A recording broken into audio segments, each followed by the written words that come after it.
Before I start, I gotta give a huge shout out to my little brother, the Black Snake. He provided the foundation for this video during our last conversation on Power Ghost episode 204. So if you like it, be sure to drop him a thank you via IG at Black Snake Moan. Now let's get into this thing. Hey, welcome back, guys. A running joke since Power Book 2's successful first campaign has been the fervent state of its star, Tariq St. Patrick. Whether on the phone or on the run, Tariq is always on the move. This constant distinction has placed him in a similar light as Peter Parker, the legendary genius-level student who was also known for his unrelenting movements in more ways than one. But Tariq has something else that puts him in the conversation with Spidey, a bevy of love interests. In this video, we'll be analyzing each of Tariq's love interests and relating them to their corresponding Spider-Man counterparts.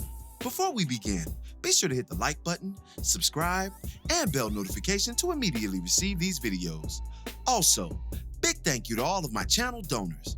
If you'd like to be the next one, drop $1 on that Cash App for us. And lastly, a spoiler alert is now in effect for all things Power. Here we go. Murder, school, and family drama aren't the only things on Tariq's plate this season. Like his father, the women in his life are just as definitive to it as anything else. We've witnessed Tariq take things further with his primary love interest, Lauren, the woman closest to his physical proximity and his fantasy one. She's one of the few representations of legitimacy in his life, next to his sister, of course.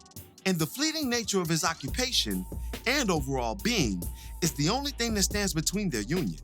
Tariq may not have superhuman strength or the ability to stick to walls, but he does have superpowers. He's ruthless, cunning, and as cerebral as they come. He's created a facade up to this point where people actually believe him to be a square college student with no illicit bones in his body. And that's the gift of it all for Reek. He's not a superhuman spider, but he is a superhuman liar, trying to balance the weight of it all. With this understanding, for the purposes of this video, he is Peter Parker in theory. Lauren lives on the academic end of his multifaceted existence, and it's because of this that she is his version of Gwen Stacy. Gwen Stacy was one of Peter Parker's first love interests. They, similar to Lauren and Tariq, met in undergrad, and Peter was initially nonchalant to her advances given his complicated life. Eventually, though, the two hit it off due to their shared love of science and Gwen's attraction to Peter's intellect.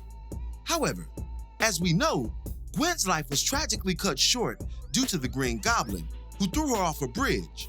Peter's final savior attempt for Gwen officially caused her death, a decision that still splits some Marvel fans.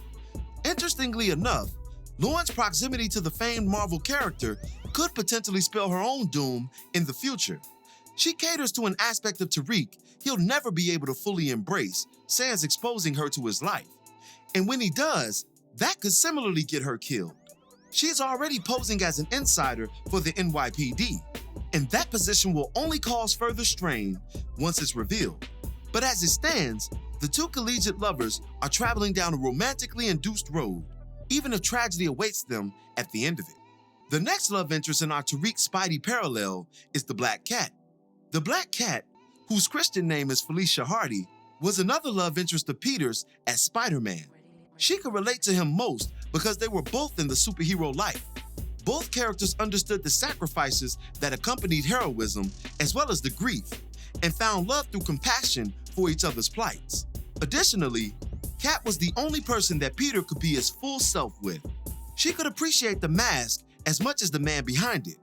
However, although they shared this relatability, they didn't necessarily maintain compatibility.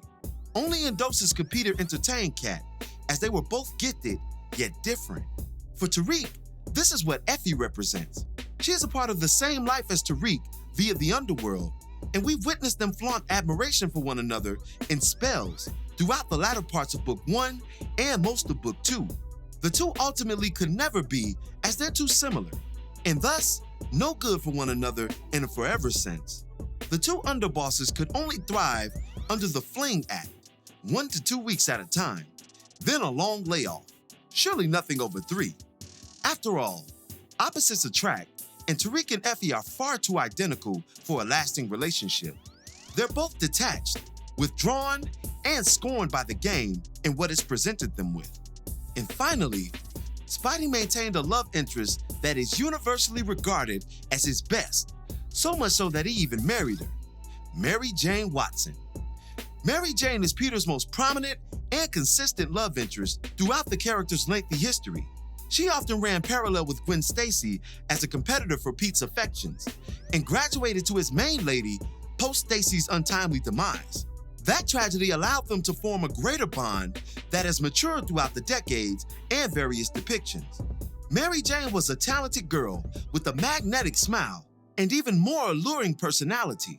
Her independence throughout the Spider-Verse was a major component of her character, able to operate on her own terms just as well as she did with Peter. She was, in short, the perfect candidate for a character as fleeting as Peter, able to adjust her lifestyle and scope to aid the love of her life. This is exactly who Diana represents to Tariq. She's the perfect girl for him, though it seems they're drifting further as the episodes pass and Diana begins to mature into her own woman. However, that maturation further supports this theory. Tariq is on a long, dark road that tragedy will surely befall sooner than later. A compassionate woman who's able to hold her own and think on her feet will be required for Tariq to cast his burdens upon once the time demands such. If that's not enough, then just look at Diana. Her overwhelming femininity is her greatest power, something that Monet has attempted to subdue for good reason this season thus far. At this point, her and Reek may be far-fetched, but I think she's going to eventually form into the woman he never knew he needed. The woman Monet is training her to be. The perfect woman with a soft touch for a complicated man with a hard heart. But what are your thoughts on all of this? Who do you think Tariq will ultimately end up with, given everything we've seen thus far? Be sure to drop me your thoughts in the comments below. As always, I thank you for watching today's video. If you liked today's video, go ahead and drop $1 on that Cash App for us, hit the like button, share it with your friends who are Power fans, and subscribe for more content such as this. This is Rudy P. Magic of Rudy P. Magic Beats, and have a blessed one until the next one. Peace, y'all.